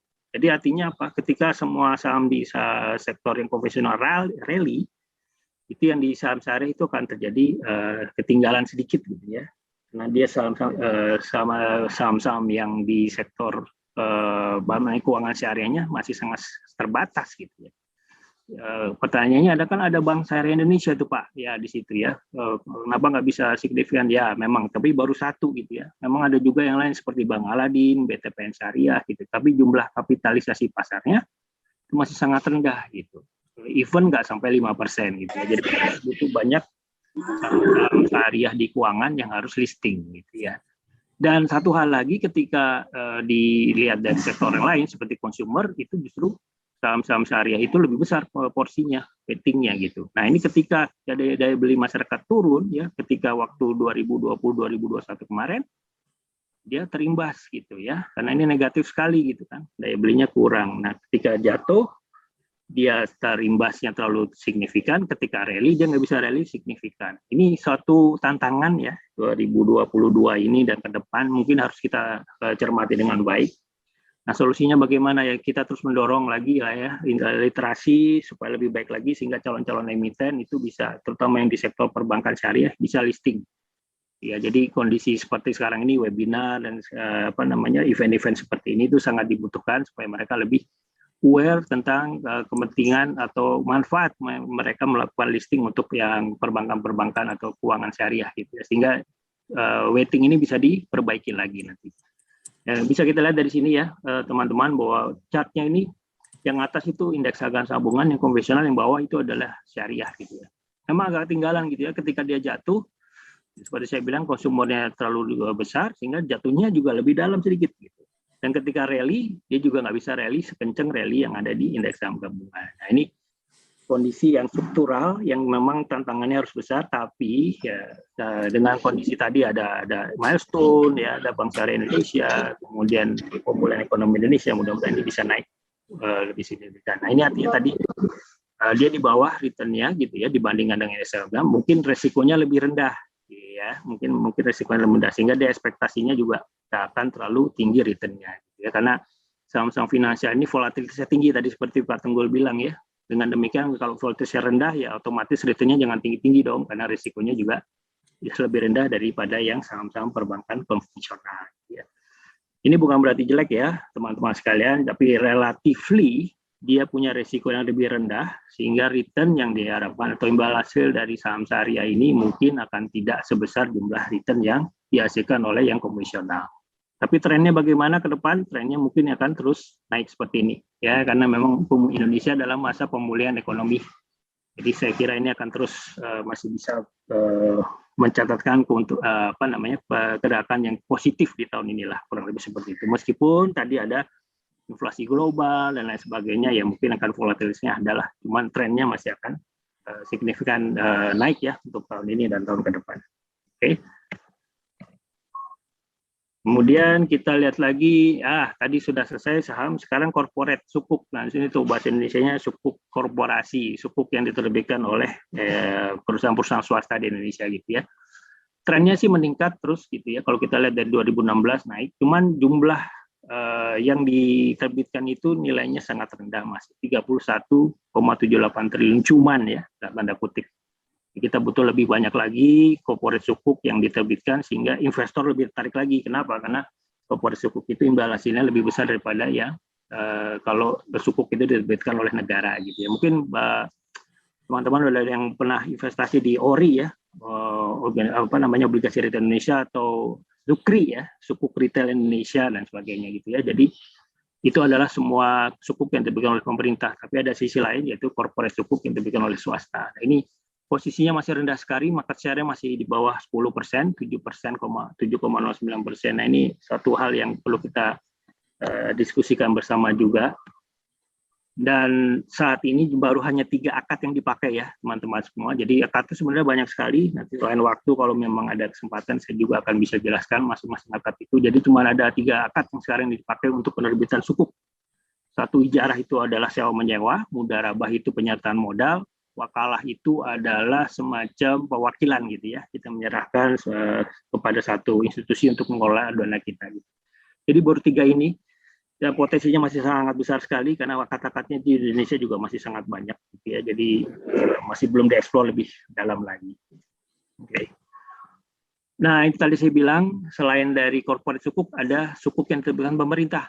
Nah, kalau ini sangat-sangat cemerlang sekali prestasinya gitu ya. Jadi setiap tahun meningkatnya signifikan, sekarang sampai di 1048 triliun jumlah penerbitannya.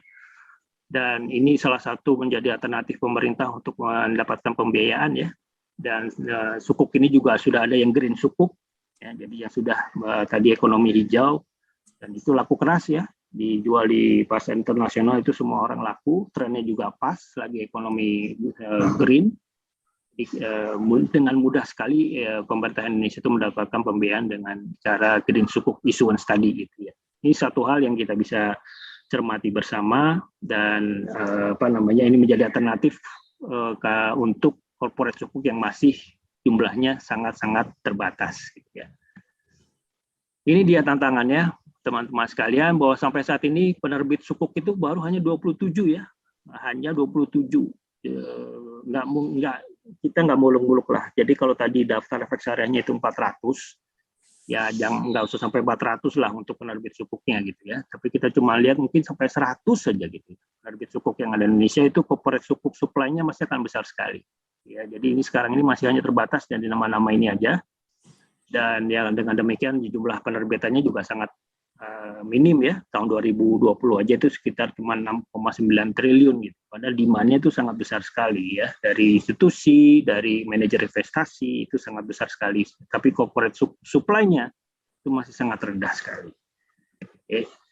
Nah, di 2021 aja cuma ada sekitar 4 emiten ya, penerbit yang bisa menerbitkan sukuk. Jumlahnya total sekitar 2 triliun. Nah, bisa dibayangin kalau satu kuartal 2 triliun berarti setahun cuma 8 triliun gitu. Itu sangat terbatas dan tidak sesuai dengan demand yang ada gitu ya. Jadi demand-nya besar sekali, supply-nya sangat rendah. Dan market share tadi saya bilang masih sangat rendah, di bawah sekitar 10%, masih sekitar 7%. Nah, ini saya kira emiten-emiten issuer-nya yang penerbitnya sukuk juga itu aja gitu ya. Mereka melakukan refinancing, belum ada yang penerbit baru yang memang signifikan menerbitkan sukuk gitu. Jadi literasinya juga masih harus ditingkatkan dan sebagainya. Nah, gimana proyeksi pasar sukuknya kalau 2022 ini gitu ya. Nah, 2020-2021 itu adalah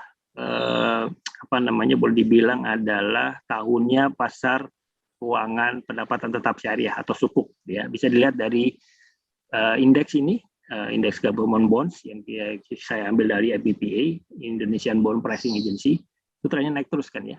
Di sini kelihatan naik terus trennya. Jadi 2020-2021 adalah tahunnya pendapatan tetap atau sukuk. Kenapa? Ya, karena dua hal. Yang pertama itu perbankan. Ya. Jadi dia perbankan selama pandemi kan tidak bisa menerbitkan, tidak bisa menyalurkan kredit secara maksimal gitu ya. Itu disimpan di dalam perbankannya sendiri gitu, tidak bisa dikucurkan sebagai kredit atau pembiayaan syariah gitu ya. Sehingga mereka butuh suatu instrumen investasi yang sebagai alternatif pembiayaan kredit. Ya, tidak lain adalah SBSN, surat berharga syariah negara, atau corporate sukuk. Di pasar untuk corporate sukuk dan surat berharga negara di 2 tahun terakhir itu naiknya signifikan sekali. Karena perbankan itu beli semua SBSN yang ada di pasar, begitu lelang ambil gitu ya. Kalau corporate sukuk issuance ada IPO ambil gitu ya, sehingga harganya naik terus. 2 tahun terakhir gitu ya. Jadi kalau kita lihat di sini yang gambar grafik hijau ini memang di 2021 tuh udah naik sekitar 3% untuk pembiayaan untuk kredit gitu ya. Tapi 2022 ini gimana kira-kira? Ya ini mungkin akan naik lagi. Cuman yang akan digunakan oleh perbankan untuk menyalurkan kredit itu adalah simpanan yang ada di BI gitu ya. Jadi bukan simpanan yang ada di perbankannya sendiri. Itu akan dikecilkan gitu ya. Dari simpanan yang ada di BI dikecilkan, dikeluarkan sebagai kredit. Ini bukan kan tidak terlalu pengaruh terhadap likuiditas perbankannya juga. Di samping itu, ya depositornya yang ada di perbankan itu juga naik signifikan gitu ya, Bapak teman-teman, karena memang kita nggak bisa kemana-mana, gitu, kita tidak spending, akhirnya ya udah simpan aja di bank, sehingga depositonya naik signifikan.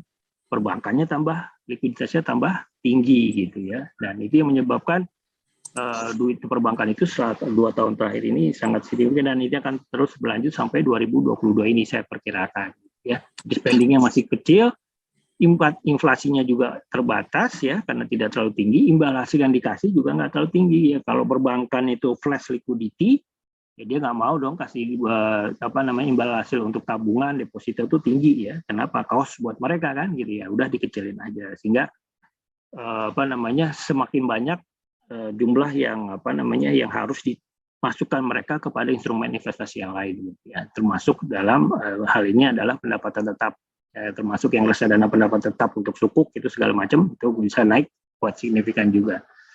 Jadi tahun ini akan masih berlanjut ya, tapi karena tadi ada volatilitas, tadi ada inflasi global, ada the Fed-nya juga akan menaikkan tingkat suku bunga dan lain sebagainya. Mungkin ya untuk 2022 ini kenaikan performance untuk kinerja dari pendapatan tetap itu tidak akan setinggi 2021-2022, 2020-2021 gitu ya. Tapi dia tetap akan trennya itu akan terus masih bisa naik positif ya untuk tahun 2021 ini. Nah mungkin akan lebih besar kenaikan atau kinerjanya terjadi di pasar saham. Jadi mungkin pasar saham itu akan lebih tinggi ya karena ada pemulihan ekonomi disusul dengan yang pendapatan tetap ini.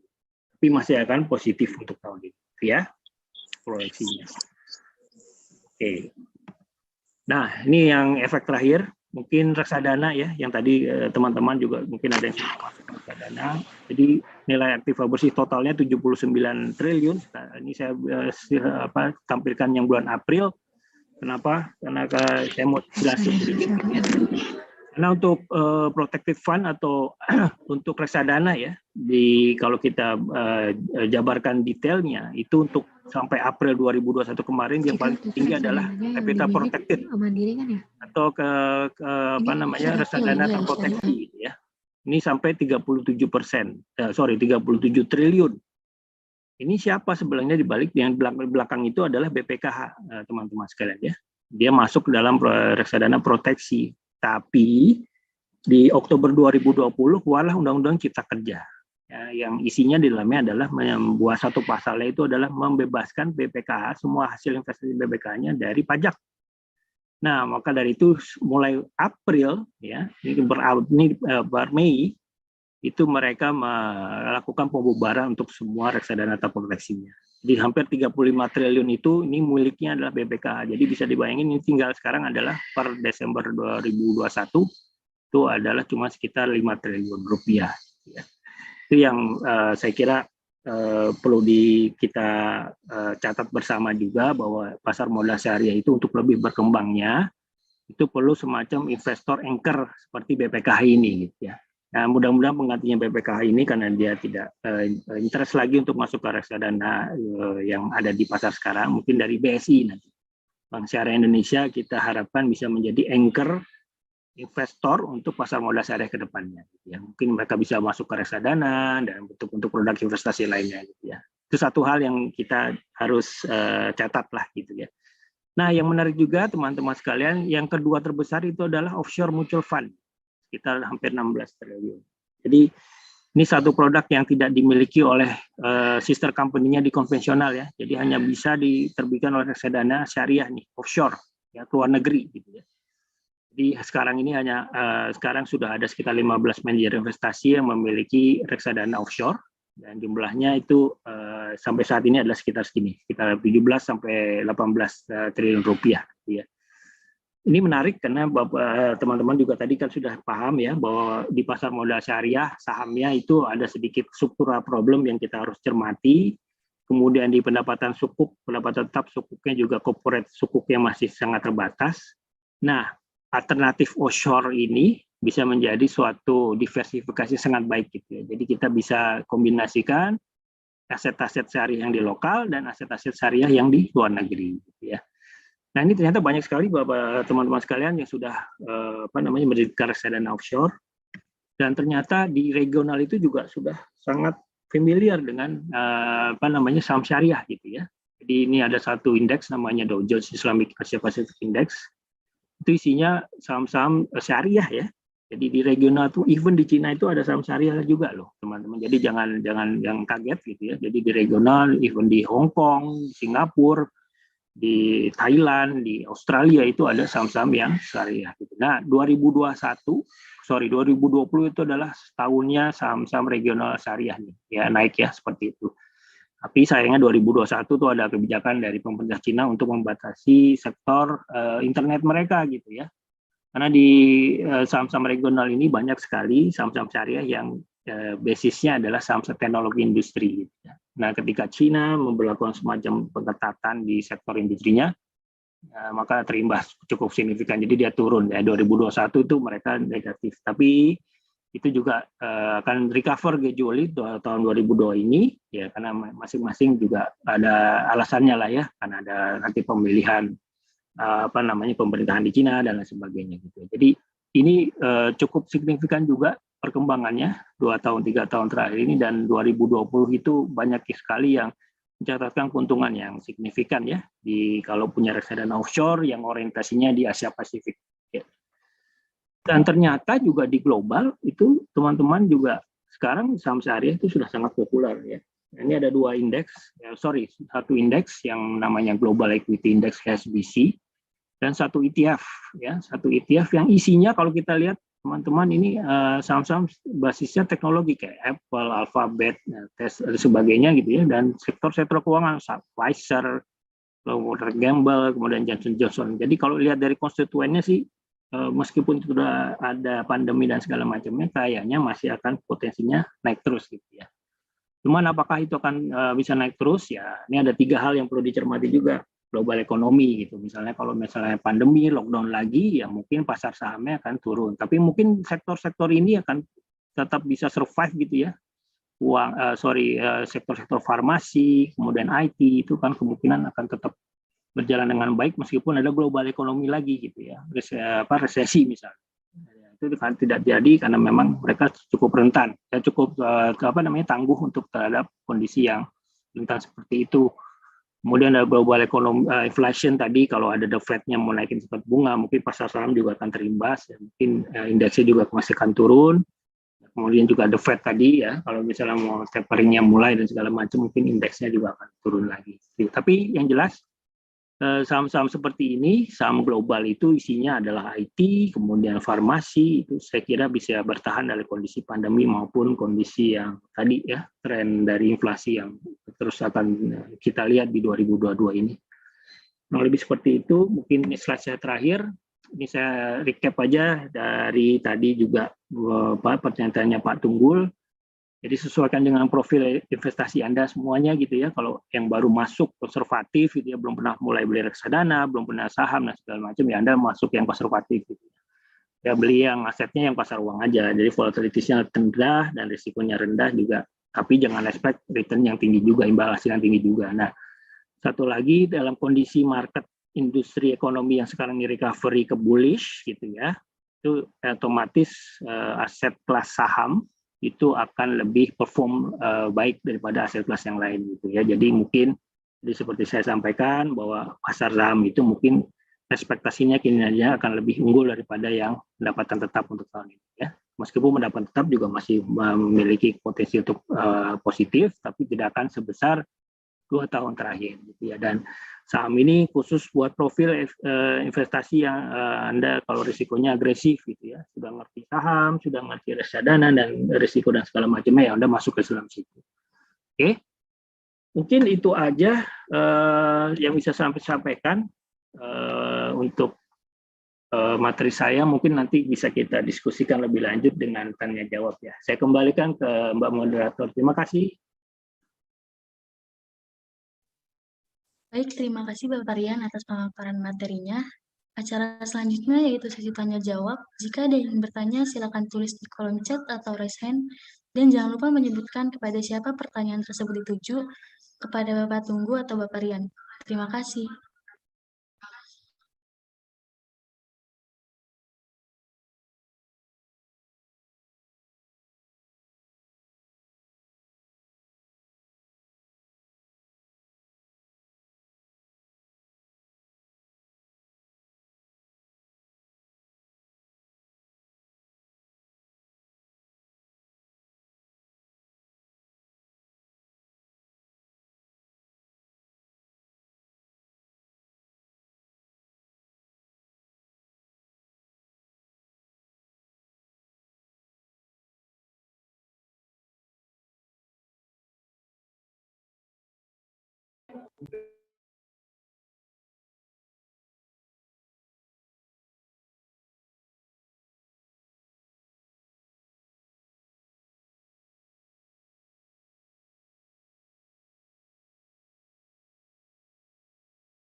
Baik, pertanyaan pertama dari koordinator Lutfiah.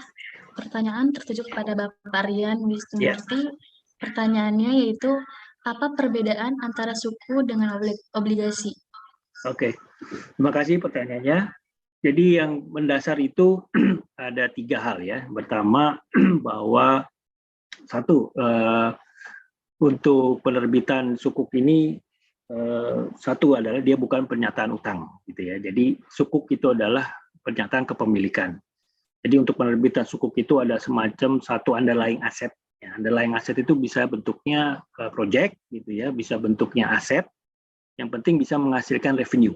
Nah, si pemegang sukuk itu adalah pemilik dari aset tersebut. Jadi kalau ada revenue dari aset-aset yang bersangkutan, dia harus wajib diberikan bagian share-nya gitu. Jadi bukan berdasarkan pernyataan utang. Kalau utang kan di situ harus pada saat tertentu dia harus bayar kuponnya gitu ya, 3 bulan sekali untuk corporate itu harus bayar utangnya. Dan kalau misalnya tidak ada pembayaran, nanti mungkin ada penalti dan sebagainya. Nah di sukuk itu sama sekali tidak ada kondisi seperti itu. Jadi kalau memang dia gagal bayar misalnya seperti itu, dimusyawarahkan, kemudian dicarikan jalan keluarnya dan bisa di reschedule lagi sesuai kesepakatan. Jadi intinya sih lebih friendly lah gitu ya untuk investor. Kalau misalnya memang penerbit ya, kalau misalnya mau menerbitkan sukuk itu lebih baik ya seperti itu. Jadi tidak serta-merta harus dibebani dengan kondisi seperti itu. Itu yang pertama.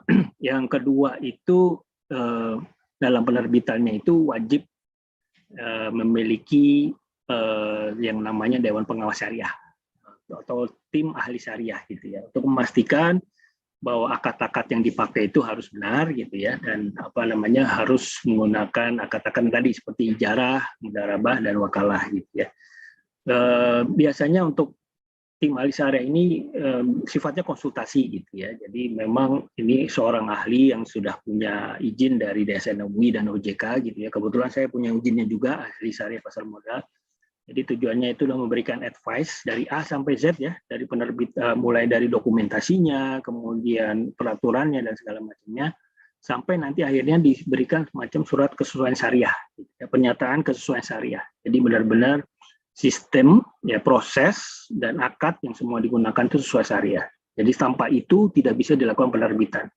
Itu yang jelas yang dibedakan dari obligasi biasa kalau penerbitannya gitu ya. Dan sekarang ini jumlah SPM-nya sekitar 150 orang dan siap membantu ya kalau penerbit itu mau menerbitkan kira-kira gimana skema sukuknya dan segala macamnya, itu konsultasi ke mereka, termasuk konsultasi juga dengan DSN MUI ya, cari fatwa-fatwanya, apakah fatwa ini sesuai, konsultasi dengan DSN MUI itu harus dilakukan ya. Yang jelas seperti itu, yang dua hal yang kira-kira tidak ada di penerbitan obligasi. Itu yang mungkin saya bisa sampaikan sekarang ini, Pak Moderator. Thank you ya, mudah-mudahan menjawab. Terima kasih untuk Bapak Rian atas jawabannya. Selanjutnya, pertanyaan dari Febrianti. Pertanyaan yang dituju kepada Bapak Rian Wisnumurti, yaitu bagaimana keuangan syariah berkembang dalam kondisi pandemi saat ini? Apakah sangat berpengaruh ke perkembangan tersebut? Terima kasih. Oke, siap. Terima kasih ya. Tadi pertanyaan menarik juga. Tadi seperti saya diungkapkan di slide awal saya gitu ya. Jadi aset keuangan syariah itu naik cukup signifikan, hampir 20%. Dan yang tumbuh sangat signifikan itu yang perlu jadi catatan adalah perbankan syariah sih, gitu ya. Perbankan syariah itu naik, kreditnya itu naik hampir 7%. Kalau dibandingkan dengan kenaikan kredit nasional itu hanya 3%. Jadi dia bisa tumbuh 2 kali lebih besar gitu ya. Ya tadi mungkin ke sebabnya pertama, mau tidak mau, suka tidak suka, perbankan itu sudah di kepala kita tuh udah nempel gitu ya. Jadi kalau teman-teman pergi ke bank kan udah ketahuan tuh banknya ada, kantornya ada gitu ya, ada tellernya, ada customer service-nya. Jadi di mindset kita itu perbankan itu lebih, konsepnya lebih melekat lah gitu ya. Mungkin juga kalau perbankan syariah nggak ada bedanya sebenarnya ya.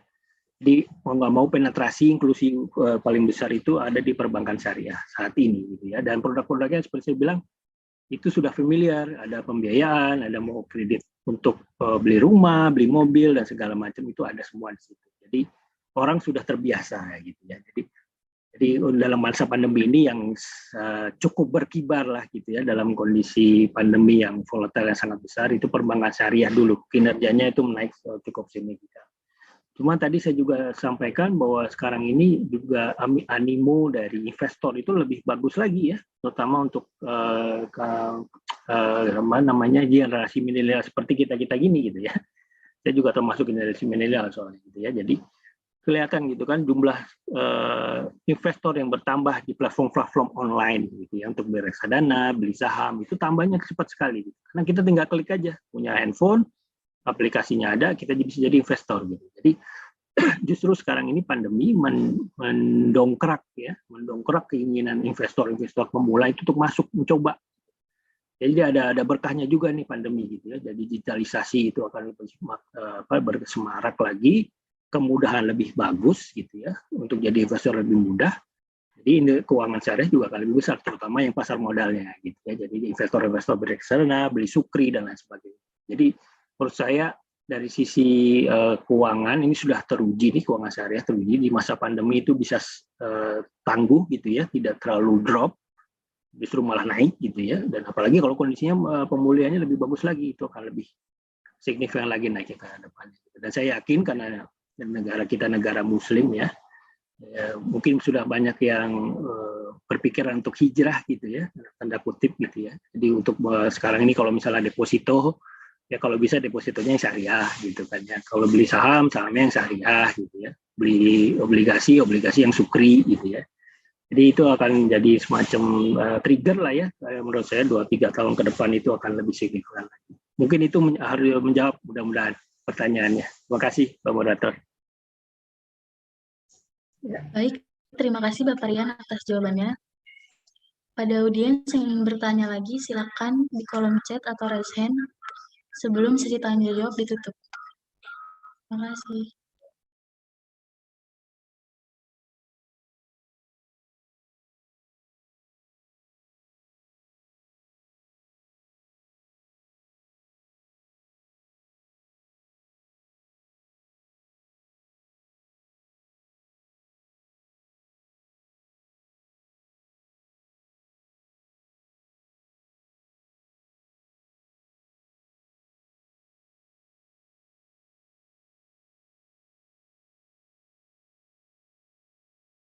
Baik, karena tidak ada yang mau bertanya lagi, saya akan melanjutkan acara selanjutnya yang dilanjutkan oleh MC.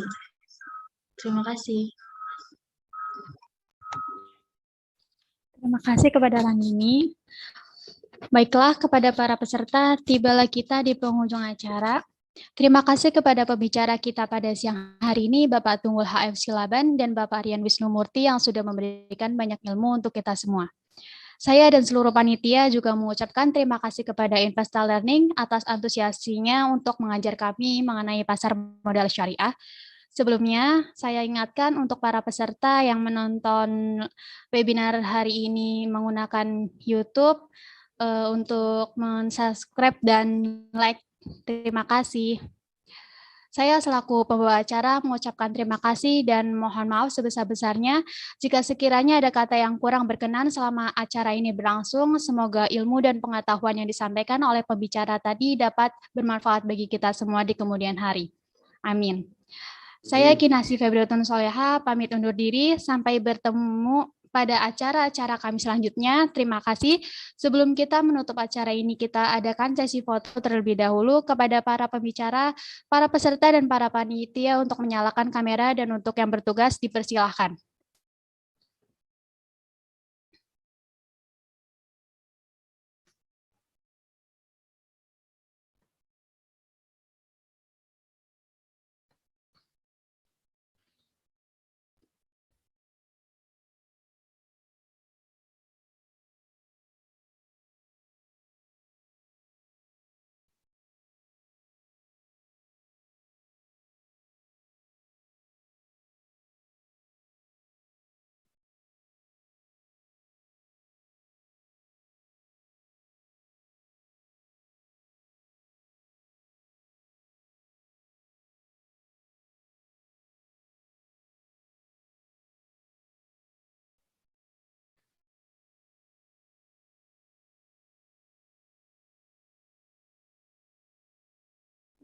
Ini yang mana ya? Bentar deh.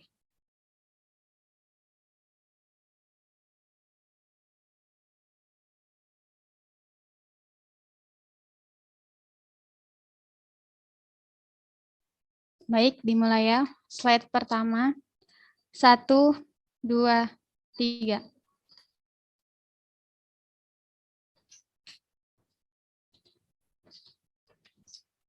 Untuk slide kedua, 1, 2, 3.